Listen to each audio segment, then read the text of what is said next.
Hey, David, it's great having you with us again. Good to see you. Thank you. Well, the best news for us is that you've been busy writing another book. I know. I like to keep busy.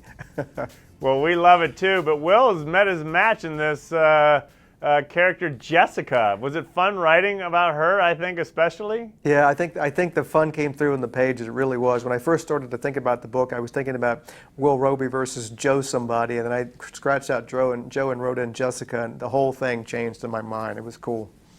Well, there's some passion in this book for sure. Give us a sense of when this unfolded in your life and how long you've been at it.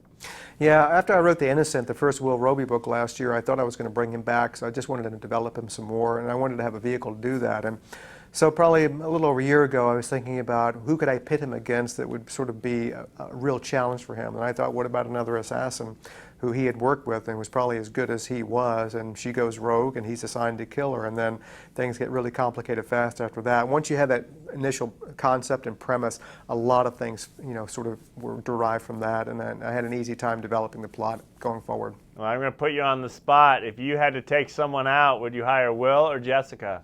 I'd probably hire Jessica. Black widows eat their mates. I love it. Give us a sense, though. You New York Times bestseller after New York Times bestseller, which is deserved because you do your stories so well. But how long does it take this story to come to fruition?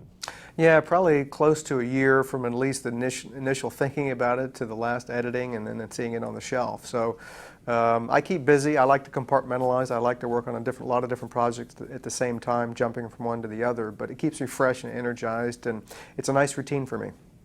Now, with so many New York Times bestsellers, is it hard to come up with a title? Because I do love it, The Hit. Yeah, sometimes they're easy. The Hit was easy. It just, no pun intended, it really just hit me, and it fit.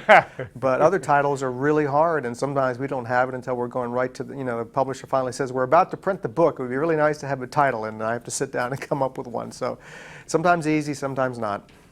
What's it like going on tour for you, David? I mean, I know you isolate yourself in some respects when you're writing, but when you see the fandom around you, when you come out from behind the writing area, what does that make you feel? How does it make you feel? It's great. It's just it's great to know there's a lot of passion out there for books and writers and authors. And I just came back from Europe. I was in a European book tour the last couple of weeks and started out in Holland and went to Belgium and then on to London.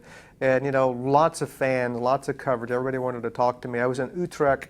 In Holland, a city probably many Americans never even heard of, in the middle of the week, and had hundreds of people turn out at this library event to meet me. And one woman came and had all 26 of my novels and been waiting forever for me to come to Utrecht to sign them. I'll never forget her name, to Sylvia. It was a lot of fun. Oh, that's wonderful. And the other thing is your books translate into other languages so well. They've 45, almost 50 languages now and counting. They all send me complimentary copies. I have a warehouse full of foreign editions, and they're beautiful to look at. I can't read any of them.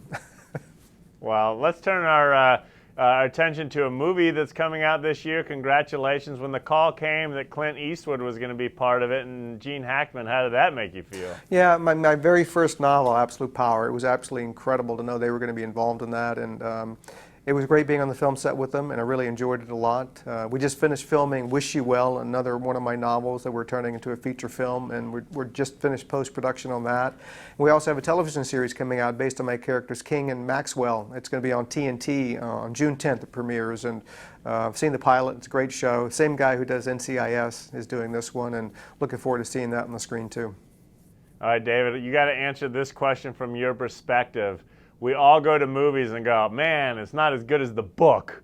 Why is it so hard to do a movie that can live up to one of your great books? Well, you have to pare things down and cut things out. A lot of things you have to cut out just because of lengthwise. You can't have a 6-hour movie. A lot of the things that make a book fun, some of the peripheral characters, some of the subplots, all that typically has to go when you're translating a book into a movie. And that's why the book is always going to be better than the movie, but it's apples and oranges, and hopefully you sit down and you enjoy the slice of what the director decided to shoot from the book and you have a good time. Ah, nice perspective. Yeah. I like that. Enjoy his interpretation, his slice. Thank you, David, for your passion, because we get to enjoy it. Great, thank you.